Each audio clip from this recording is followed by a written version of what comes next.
questions that you guys asked me. I got all the papers and everything. So what follows is going to be me starting to answer the questions. Lydia's going to be with me. Apparently, she's got to stay here with me while I answer questions. Apparently, she's got to monitor it or whatever. But yeah, so thanks for coming in, watching it, and hope you guys enjoy this. Hey, this one says, "Do you ever think you'll have a boy?" No. No. Do you want to move out of Alabama? Yeah, I do. Alabama sucks. It's hot all the time, and I just don't like it here anymore. It's not on there, but where do you want to move? It's been something that was asked a lot. Anywhere that's colder, so I can go out in the woods and not sweat when I make a fire. What would my daughter's names be if they were boys? I don't know. I always wanted to name a boy Morgan for no reason. That's the first I've heard of that. So, well, you never asked me that question. Well, So, yeah. With names, you could have told me. That's pretty much, that's the only one that I, like, know of, like, off the bat that I've had. So, that's pretty much about the only one that I know of that I, like, have already decided on. Will you keep trying for a boy? I don't necessarily... Okay, so, like, I don't necessarily go, like, or lean towards a certain way. Simply because, like, just because I have a boy doesn't mean he's gonna like what I like or anything like that. Honestly, my daughters help me out. Like, when I'm doing stuff outside, they want to help so much. They just want to put their hands on it. So, I mean, as long as I have that, I guess I really don't care what the gender would be. So, am I necessarily, like, trying for one? No. It's just... I don't think I ever tried for one. I don't think I will ever, like, designatedly go for one. If I ever necessarily just want a boy, I'll just adopt it, or them. If I won $100,000, what would I do with it? I'd put half of it in savings, and the other half, I would probably either start a business or invest in what she does, or invest in something that I want to do. My favorite things to do with the kids, probably anything necessarily. I mean, really, I don't have like a favorite activity. They don't really have a favorite activity. They do a lot of things on a daily basis. So I mean, like, necessarily not anything. Pretty much anything that they would like to do is what I would like to do with them, as long as they're not, like, you know, like doing something stupid. I think my least favorite thing is probably just sitting there swinging them on a swing, because it's just me pushing them. So what's something stupid? What are you talking about? Like jumping off of, like, the playground or something like that. I don't know. Oh, like the big playground? Yeah. Ella loves when you swing her, though. That's my least favorite thing to do. So, like, necessarily I don't have a favorite, but I definitely have a least favorite. This is my reaction to finding out about Ella. I mean, I was pretty excited. I remember what your face was. I showed him the pregnancy test, and he literally said... But, yeah, I mean, it was, It was our first month trying to... Yeah, you know, so it's definitely kind of a shock, because it was like, I've heard so many people be like, well, don't expect it on, you know, when you first started trying. And it was, like, super easy. And, so it was kind of nice, you know, not to sit there and struggle for, like, years and years and years to try to do that. And it was just really easy and natural. How did you know Lydia was the one? I skipped one, but I'll go back down. You know, like, that's a iffy question for me. This is gonna be a long answer. Simply because, like, a lot of guys complain about, like, there aren't the right women out there and things like that. They say, like, you know, you've heard the crap excuses that guys give. You know, like, all women are crazy or something stupid like that. But what a lot of guys don't realize is that, like, the world that we live in isn't, like, that simplistic.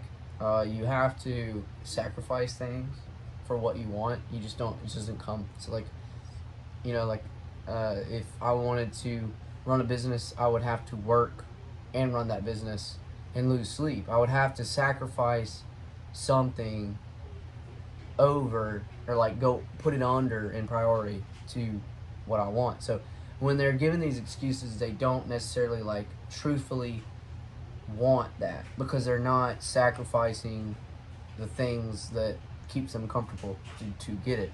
Now there are probably some guys that like just meet crap women all the time, but not every single person that they meet is a crap person. A lot of people in the world are actually really decent people. But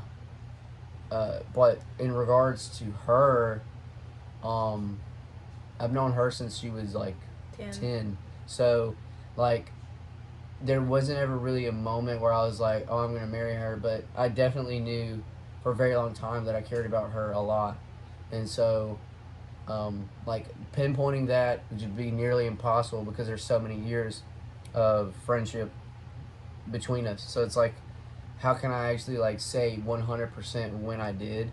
No, I just knew that when she was pregnant and then we started to talk, that the relationship was no different. And when you're, an adult, it changes the dynamic.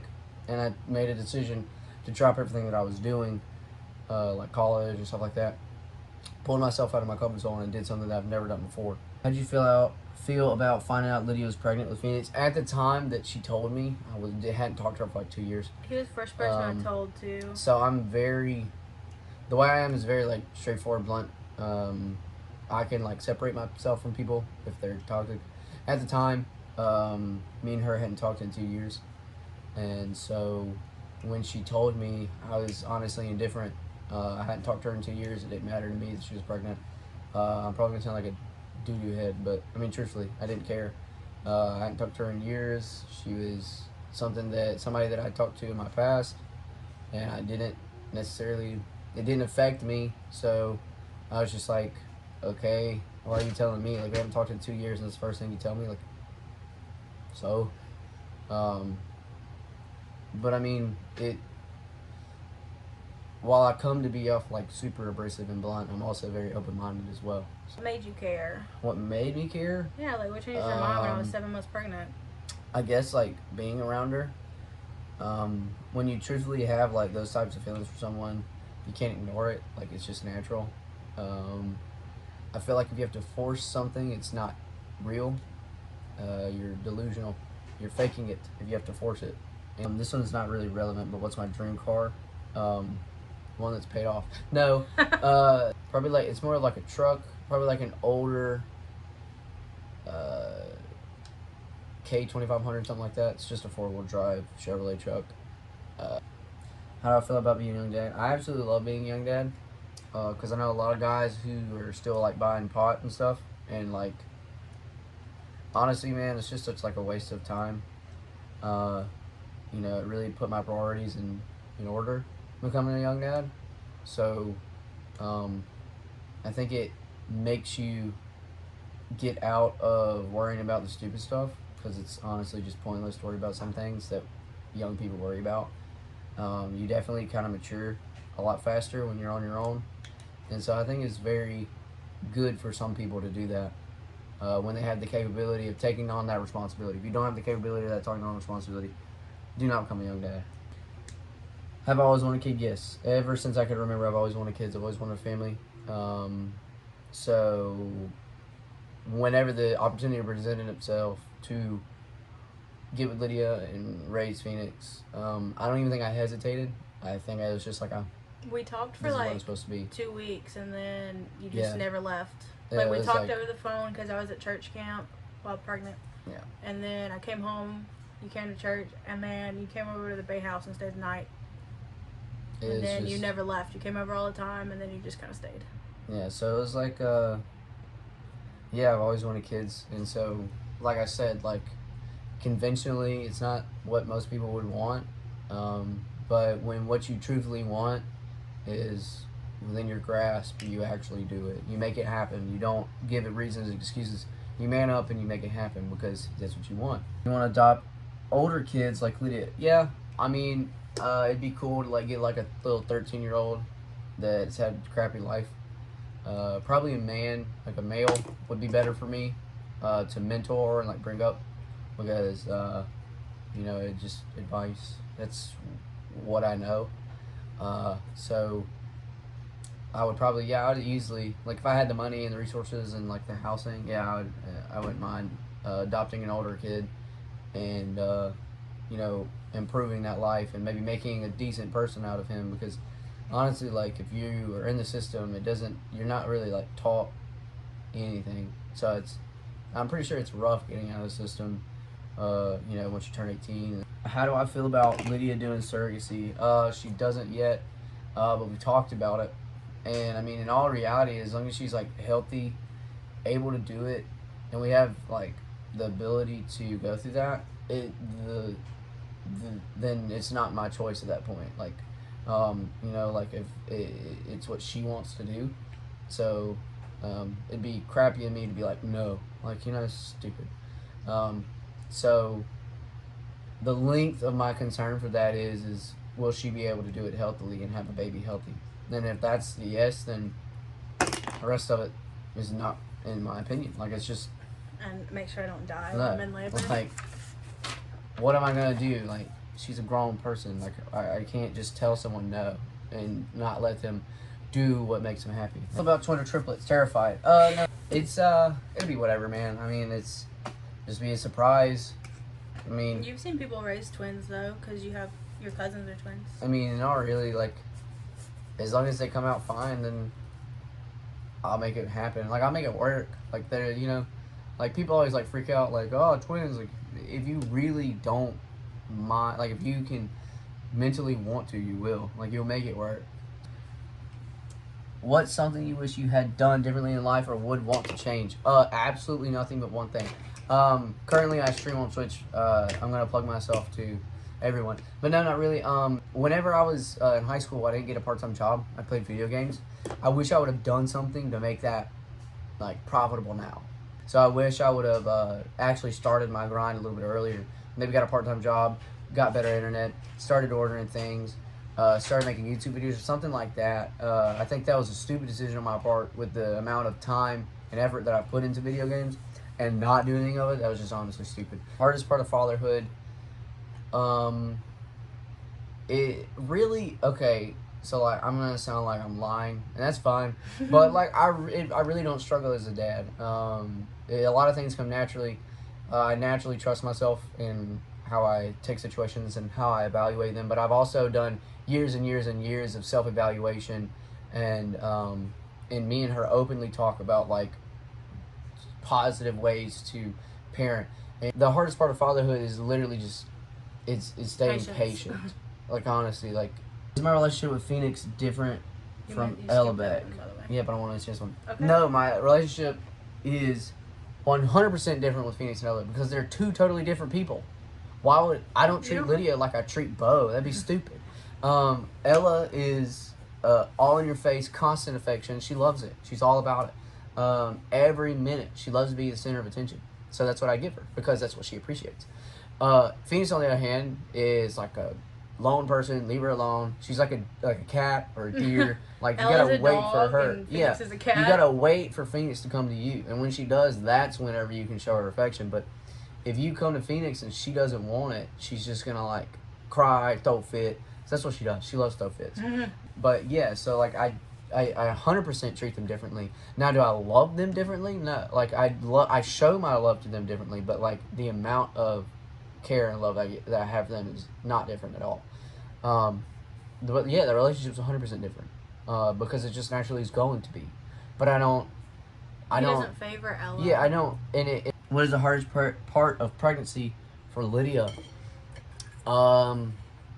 It really just depends. My 3 pregnancies have been very different. So, like, the first one, it was like she was trying to kill herself by working too much while she was pregnant, and she didn't eat right, and she didn't sleep right, and so that affected her mentality a lot, and she was unhappy with Phoenix. And that's not saying that Phoenix made her unhappy. It's just she was in a terrible situation to be trying to grow a child inside of you and then push it out 10 months later.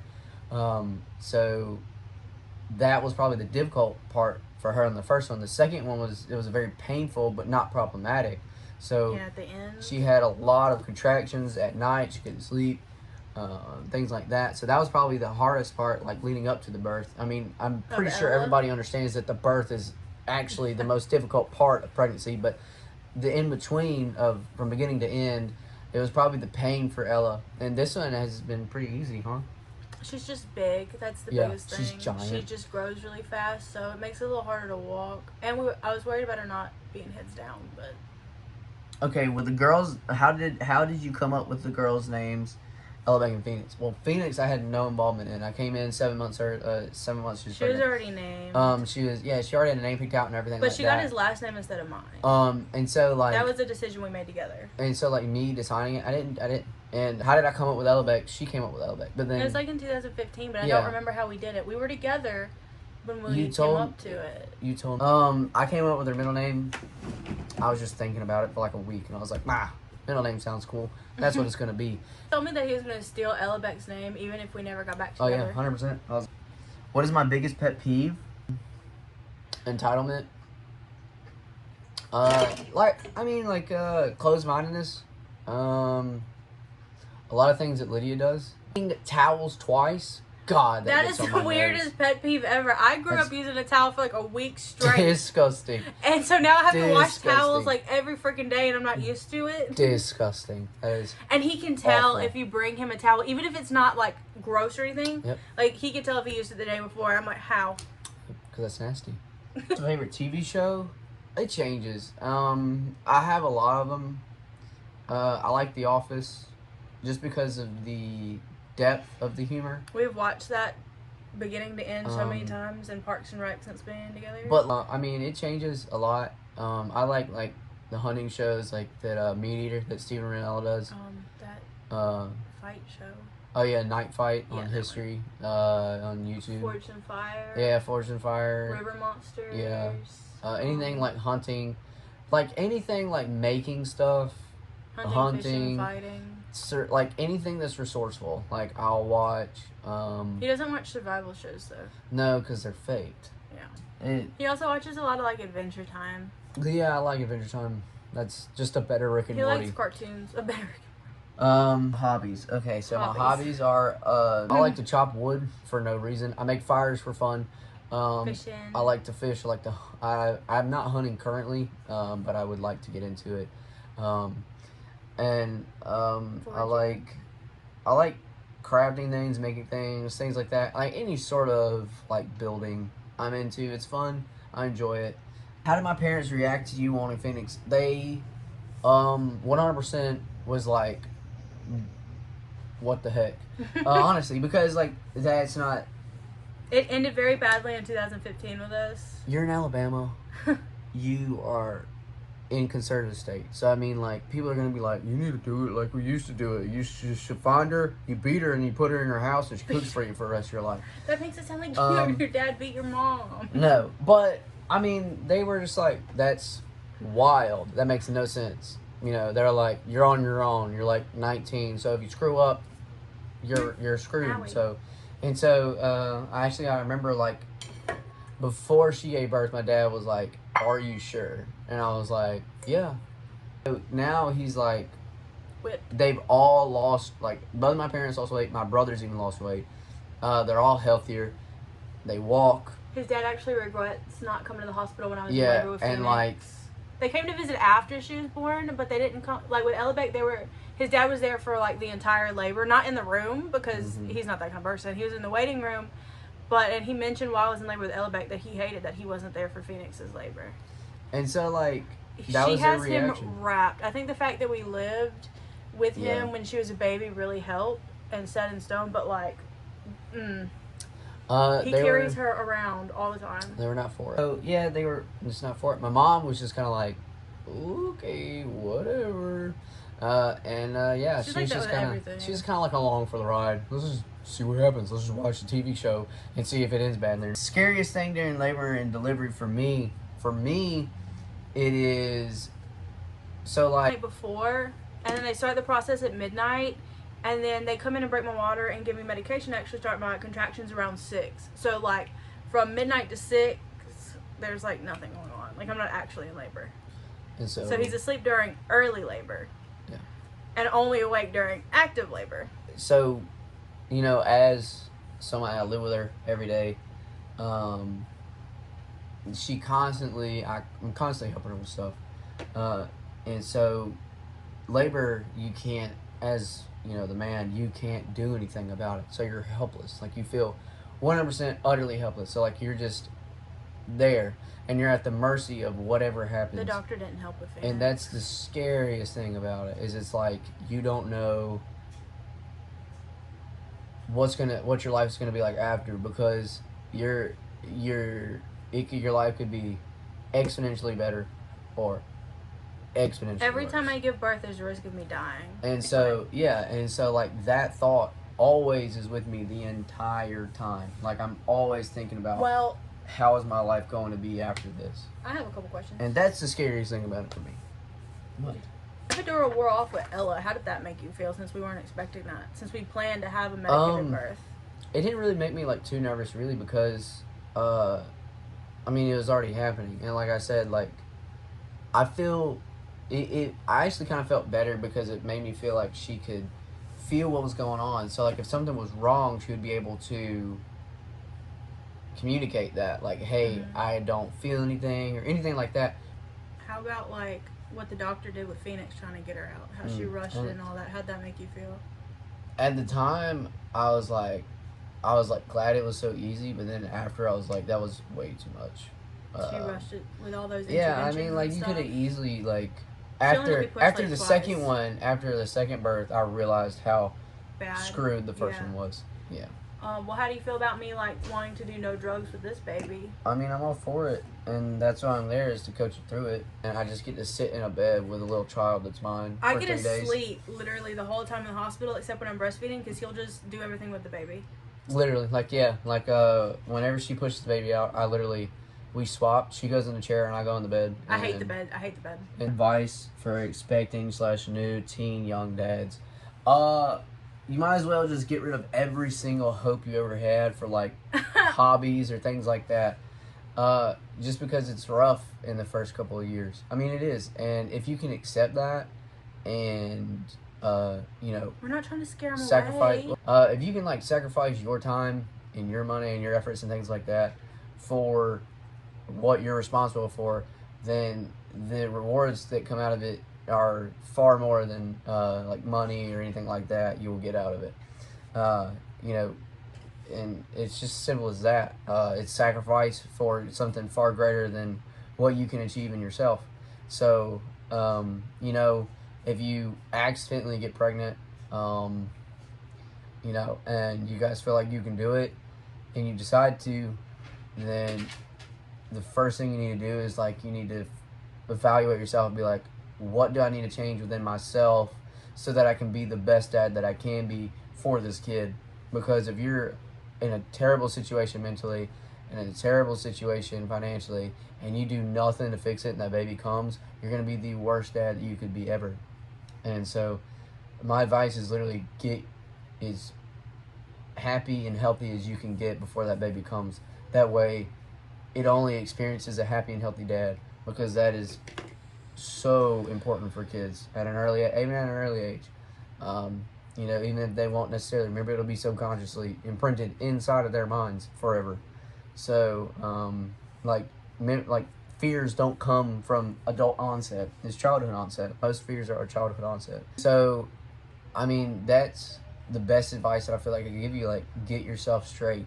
That way whenever it does happen, you're ready to do it and you're confident in yourself and you feel like you're able. Because if you feel like you're not able, you're not going to be it. Like, period. You can't doubt yourself. You got to be 100% confident in your decisions. And I feel like it's important to do a little bit of research as well as to, like, you know, what some kids, like, what to expect out of them as they grow up. Parenting classes. Yeah, that's important. I mean, honestly, man, if like some young dads came to me and was like, hey, what should I do? Even though I like mostly like make gaming videos and junk like that, I would still tell you, like, because I feel like I don't struggle at all, and I feel like my kids appreciate me and love me regardless. So I think I must be doing something right.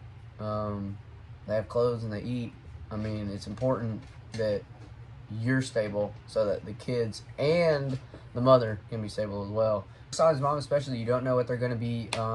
You need to look at like what mental illnesses follow Can follow, don't always. Can, will, during too, it happens.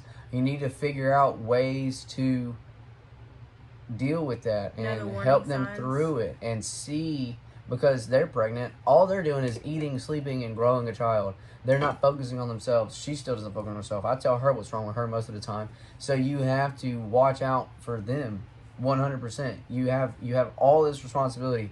Very important for you to do, because if she's unhappy, you're not going to be happy. And if you just bail out, then you're a piece of garbage, because it's your fault that she developed those mental illnesses and wasn't able to realize and deal. Because but you just got to trust the process and trust yourself, and that's super important to do that.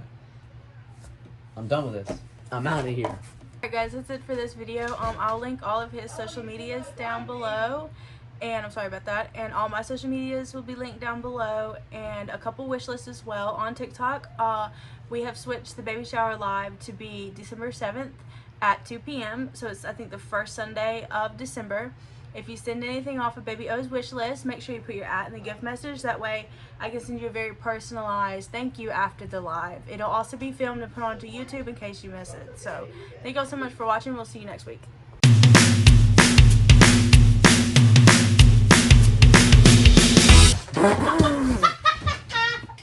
Hello, you okay? I just You be already did cracking. that page. I did? Yeah, that's, see, like, Alabama. Oh, okay. You have your pappy, did you not?